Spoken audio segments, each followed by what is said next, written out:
Since 2015, $23 million has been spent on the city of Hannibal's water systems. And now the city is gearing up to make a big switch to its granular activated carbon system. KHQA's Rachel Myers gives us an update on the change. In 2015, we made the switch from free chlorine as our residual disinfectant to chloramine.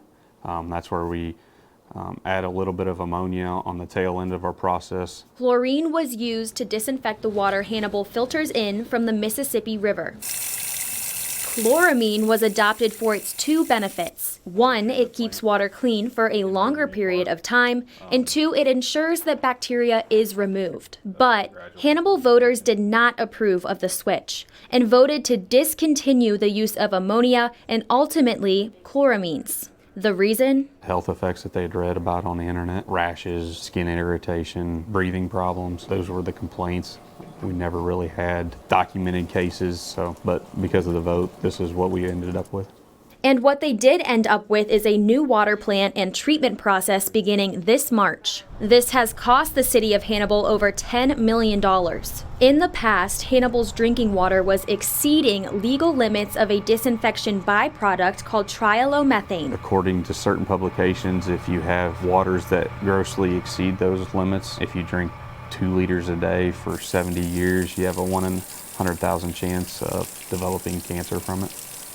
Hannibal's most recent annual water report is from 2018. There were 3 accounts of violations, all which found minor traces of E. coli in drinking water. Munzlinger notes that this was a testing process violation rather than a bacteria found in the water. There was something in our process of doing that testing that wasn't meeting their standard. And so for a period of time, we sent all of our bacteriological testing samples to the state health lab to do until we got the process and procedure in place and then became recertified. Hannibal is constantly checking its water for any contaminants to ensure that they are getting residents the best possible product. Munzlinger says residents can drink their water without worry. The drinking water meets all government regulations at this time. We do test multiple times a day. We've got online analyzer equipment that providing us real-time information with the water we're producing, so we're better able to fine-tune the chemicals and the processes that we do have. With the new system, the water will be double filtered and then treated with chlorine. Because chloramines have less of a chlorine taste and odor,